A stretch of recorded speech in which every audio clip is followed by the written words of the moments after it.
بالتقوى ويغفر لنا ذنوبنا ولقد ظلمنا أنفسنا يا ربنا فلو لا تغفر لنا ذنوبنا لنكونن من الغافلين ومن الخاسرين فنعتمد عليك ونتوجه إليك ونستغفرك ونتوب إليك والعصر إن الإنسان في خسر إلا الذين آمنوا وعملوا الصالحات وتواصوا بالحق وتواصوا بالصبر أما بعد.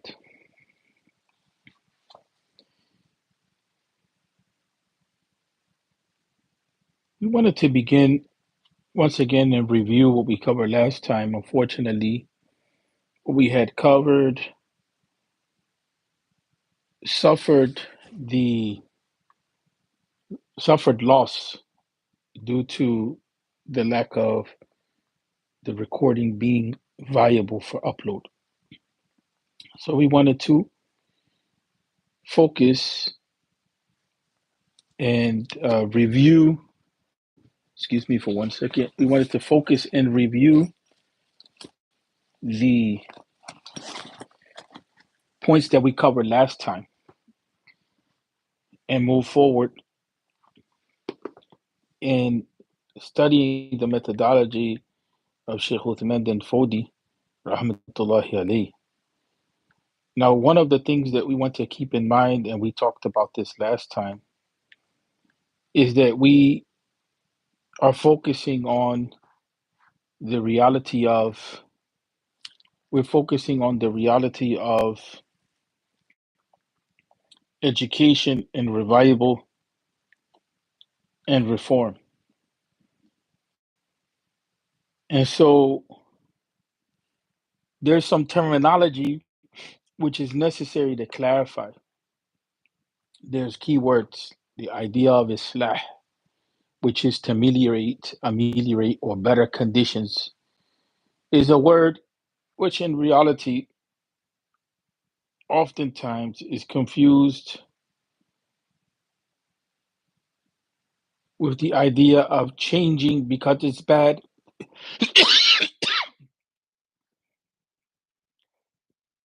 Changing something because it's bad is usually associated wrongly with reform of the deen. And we mentioned last time that there's no such thing as reformation of the deen. There's reformation of our action, of our thinking, of culture, of practices that we may engage in. But the deen itself, the term that's applied to the deen is a matter of revival, tajdeed.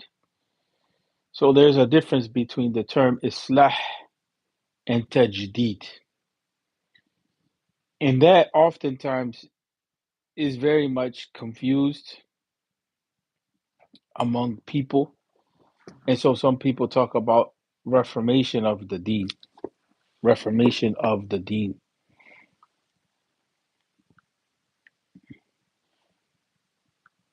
In the book that we're using, which is the African Caliphate, uh, there was a print error.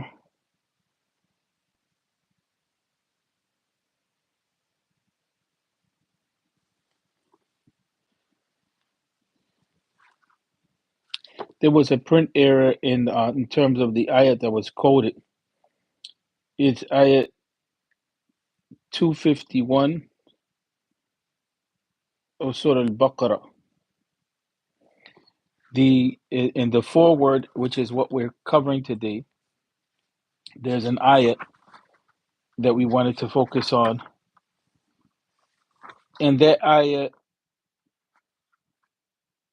there was a misprint, or it could be that the translation came from, it could be that the translation came from another qira'ah or something like that. I know that in the books of West Africa, they're using the Warsh Mus'haf. But in any event, for what we're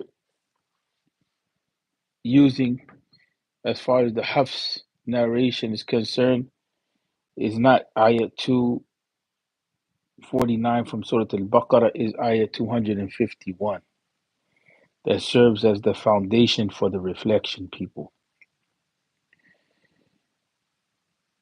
And the ayat reads, وَلَوْلَا دَفْعُ اللَّهِ النَّاسَ بَعْضُهُمْ بِبَعْضٍ لَفَسَدَتِ الْأَرْضُ وَلَكِنَّ اللَّهَ ذُو فَضْلٍ عَلَى الْعَالَمِينَ. It's a beautiful ayah, and it explains a lot with regard to the movement of history. It explains a lot with regard to the movement of history, and it explains a lot with regard to human beings and the role that it is that we should take. Usman Bugaji, Dr. Usman Bugaji, is known in circles that deal with West African scholarship in an academic way. He wrote the foreword to this text, and part of writing the foreword to this text was presenting a summary on how we understand history in society. And so he brings in a sociological understanding, study of society. And it's a very Quranic point that he's making.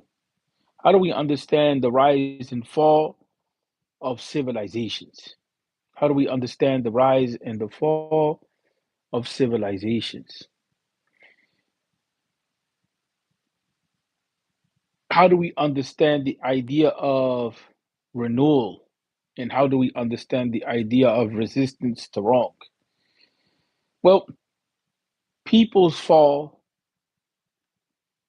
based on a number of different causes. And the Quran talks about some of civilizations that existed, some of the civilizations that existed, some of the civilizations that existed, such as Thamud, as an example. And it doesn't go into a lot of details, but what's brought to the fore is that Thamud, they can be characterized as having fall short in like four different areas.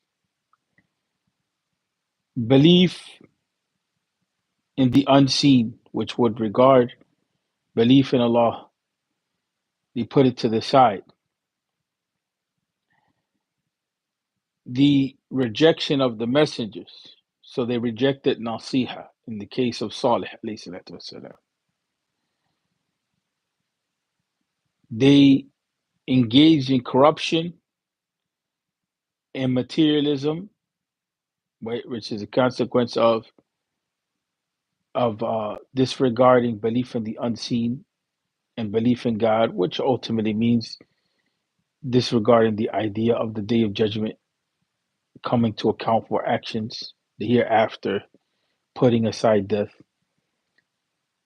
So they plunged into materialism. And then lastly, they disregarded the rights of the poor. So they set aside belief in God and the unseen and the day of judgment. They turned away from the Prophet Salih, which is turning away from Nasiha, alayhi salatu wasalam, good counsel, rejecting it. They engage in corruption, and they disregarded the rights of the poor. They oppressed the poor. So those four elements created an environment or a situation in which Thamud set itself for its own destruction.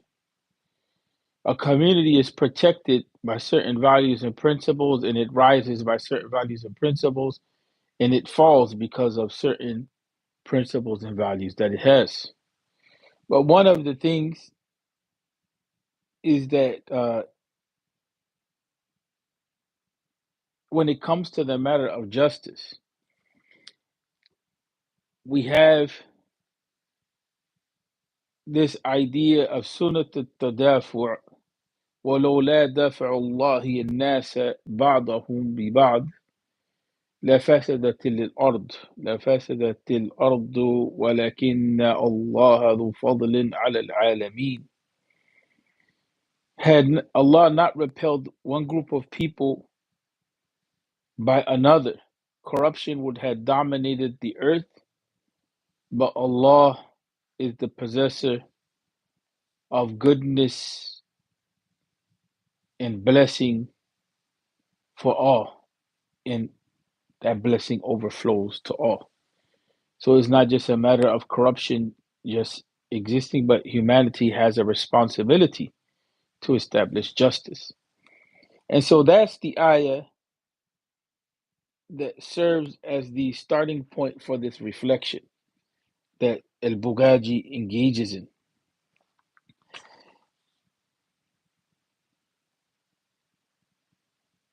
And so we find that Sheikh Uthman and Fodio focused on the small group, the individual. He focused on literacy. He focused on spirituality. He focused on clarifying what the deen is. And he did so in a way that had lasting impact.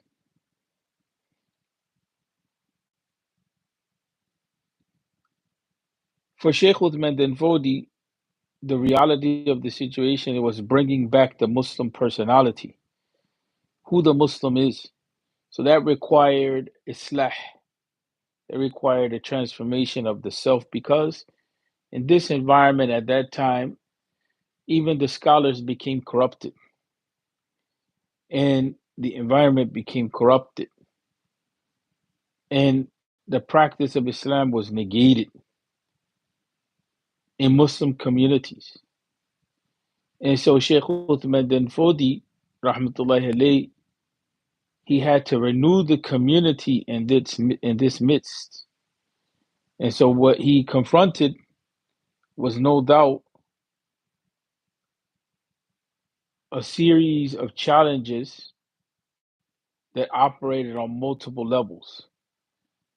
One of those challenges was injecting back into the community a correct belief of who Allah is and correct practice because of the deterioration of people's understanding and corruption in people's practice of the deen, superstition, so on and so forth came in because that began to dominate. And Sheikh Uthman bin Fodi required knowledge of his followers and spirituality and to uplift them and to uplift them.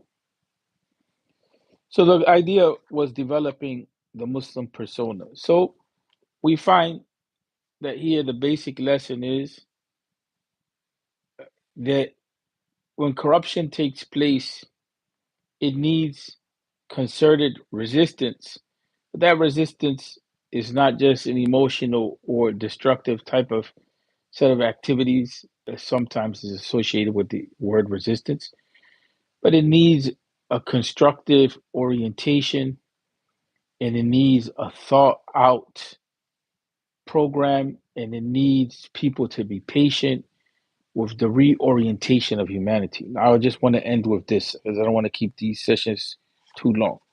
When we go into the actual introduction of the text itself, this is no longer Bugaji that is writing.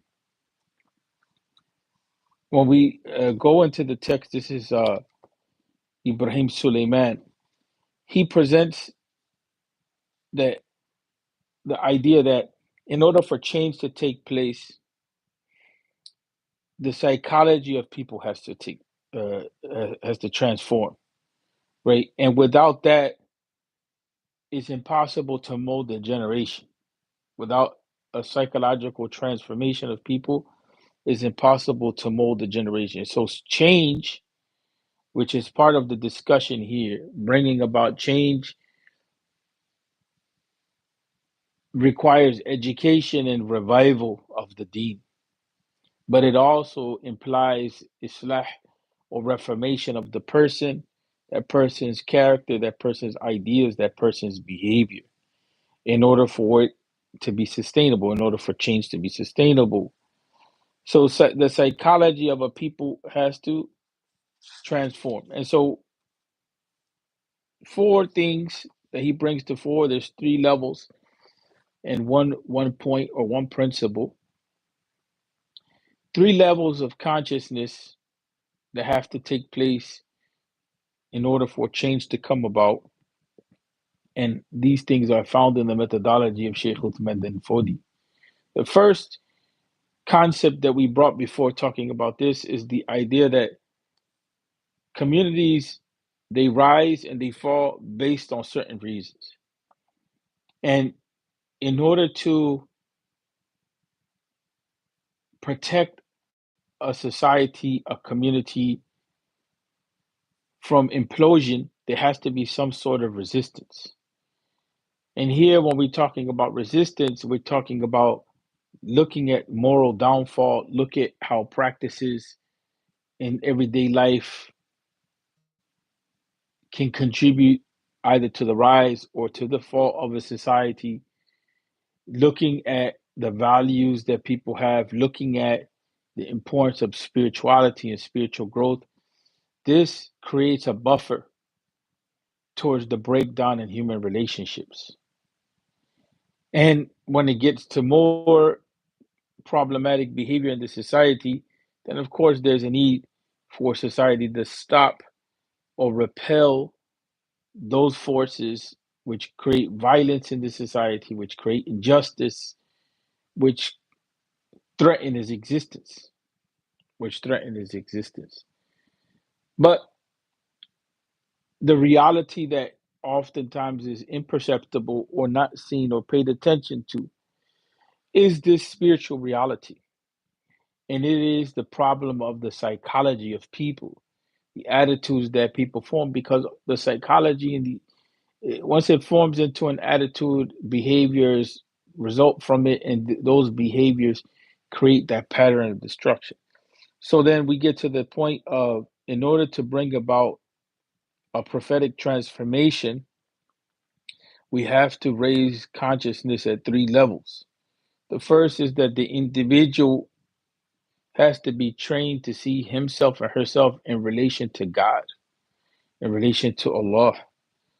The second is that the individual has to have some sort of relationship with the universe, with the rest of creation, with understanding that the world is much bigger than the self. And the third is for the individual to recognize his or her place in society. Those are the three levels of consciousness that have to be raised. And then that's followed with a principle of envisioning a better world, envisioning a better world, an ideal way of dealing with things, right? And so this consciousness, it is elevated and it becomes a social force for good, becomes a social force for good. Because then here we're talking about people, firstly, understanding that they're accountable to God in the first rung or ring of consciousness.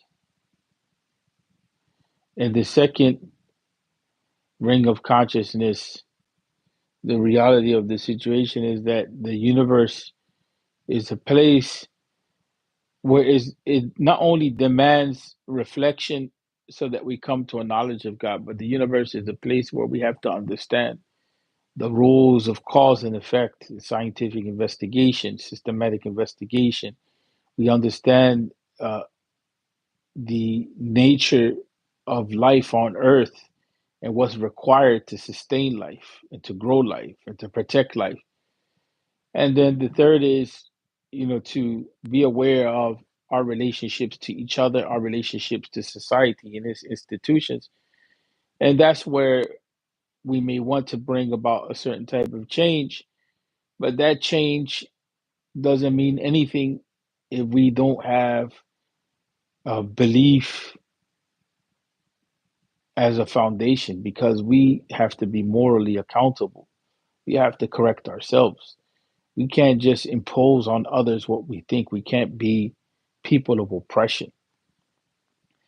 And so that the first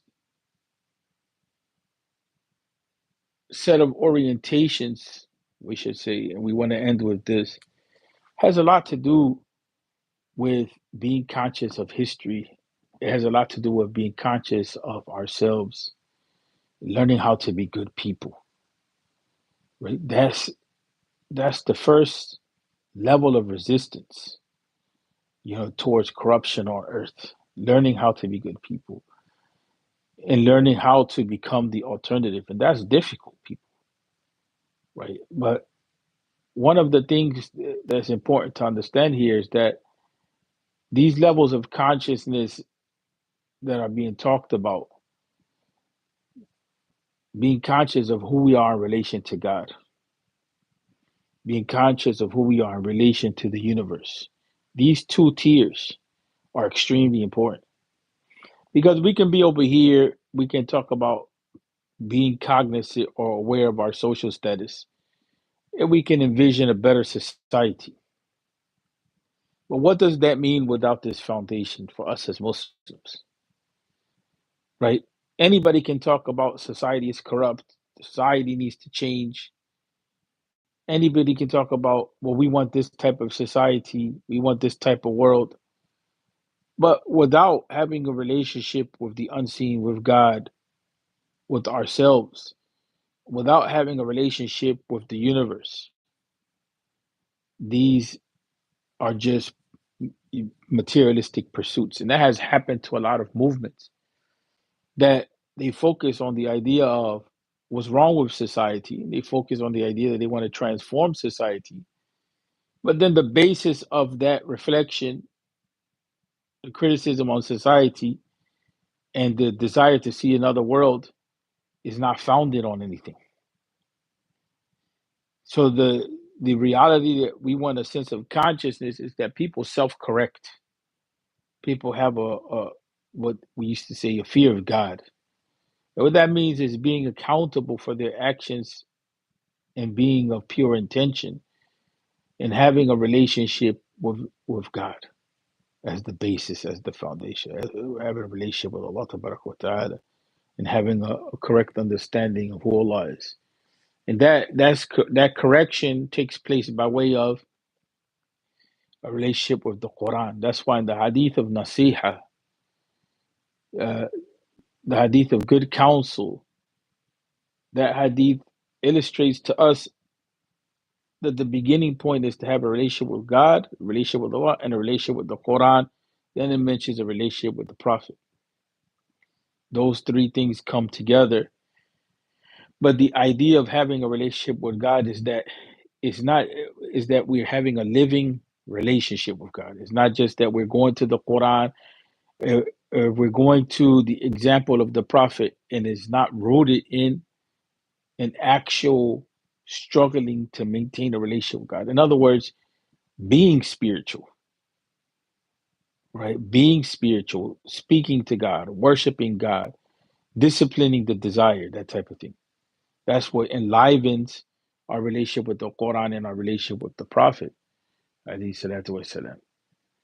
But that becomes the key, in this regard, when we start talking about social change and when we start talking about reformation of our practices and we start talking about reviving the deen.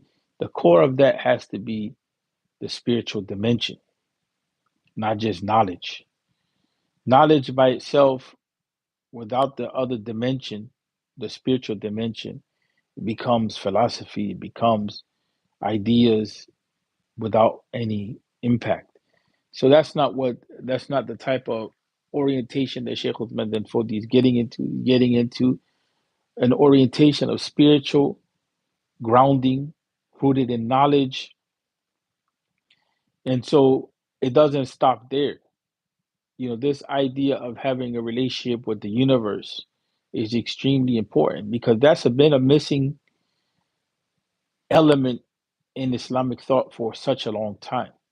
Timbuktu scholarship was not a scholarship that only focused on the sciences of Quran and Sunnah. You find in Timbuktu scholarship, they focus on architecture, mathematics, chemistry. They were interdisciplinary peoples.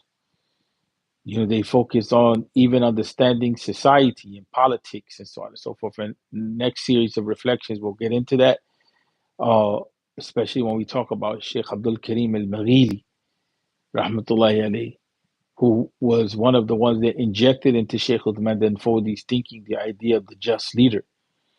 But the reality here that we're talking about, these two principles, having a relationship with God and having a relationship with the universe, that's foundational. A relationship with the universe also means that we're able to see beyond ourselves. And I had mentioned this in other places.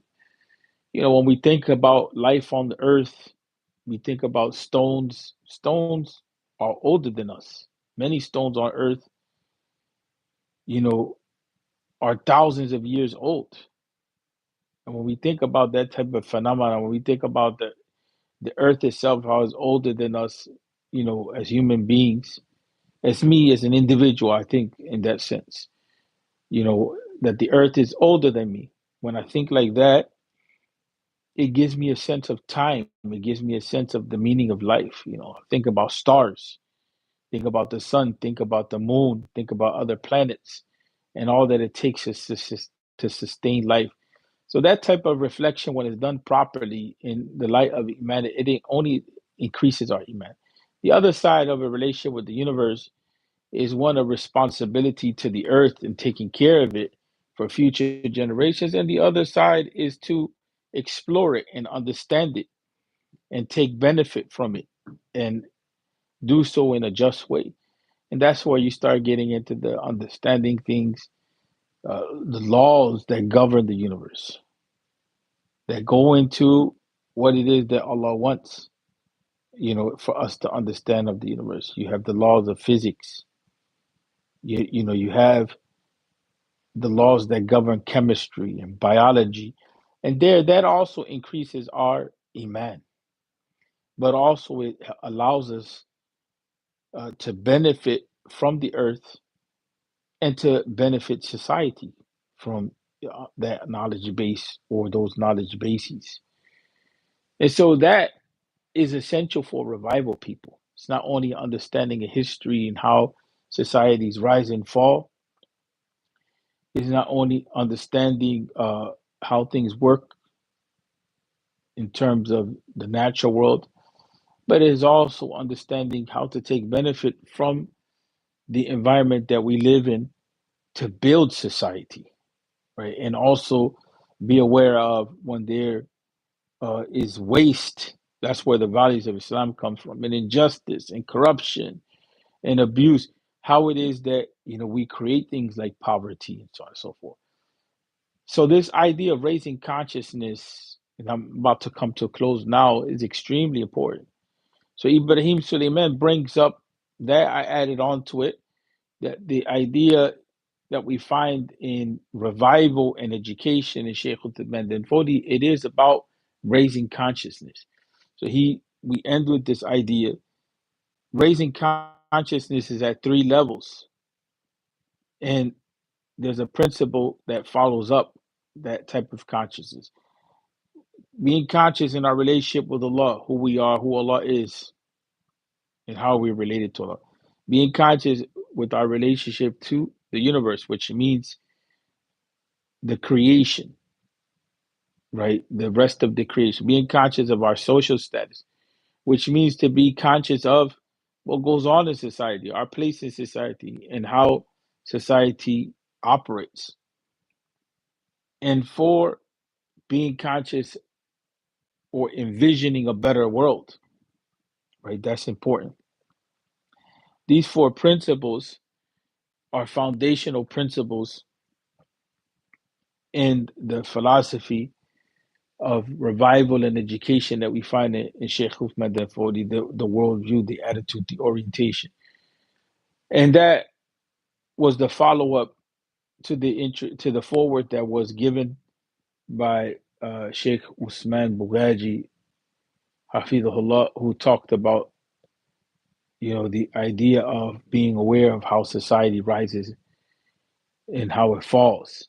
So when we talk about our community development and how our community can go into corruption, we have to realize the responsibility that we have to resist our own destruction and the destruction of society, and how we are charged with not just standing still, but the Quran tells us, وَلَوْ لَا دَفَعَ اللَّهُ وَلَوْ لَا دَفَعَ اللَّهِ النَّاسَ بَعْدُهُم بِبَعْدٍ لَفَسَدَتِ الْأَرْضُ. So the Quran tells us, if it were not for one people that repels another people, corruption would dominate the earth. Corruption would dominate the earth. And then Allah gives us a sense of hope. وَلَكِنَّ اللَّهَ ذُو فَضْلٍ عَلَى الْعَالَمِينَ. The sense of hope is that we have to take a position. And our position should be constructive. Our position should be full of hope. Our position should be full of spiritual light. Our position should be to build. Our position should be to seek the welfare of humanity. Our position should be to understand the true nature of life on earth. And our position should be that which revives the values of the deen. That's what we're going to be talking about, as we proceed in our reflections on the methodology of Sheikh Uthman bin Fodio. With that, we end, people. We ask Allah to forgive us for our sins and our deficiencies, and to forgive us for our mistakes, and to ground us and root us, and to accept from us, and to allow us to be those people that follow uh, that which is upright and that which is good, and to remove hypocrisy from our hearts, and to remove any obstacle in our path to the good. And with that, we end. Assalamu alaikum wa rahmatullah.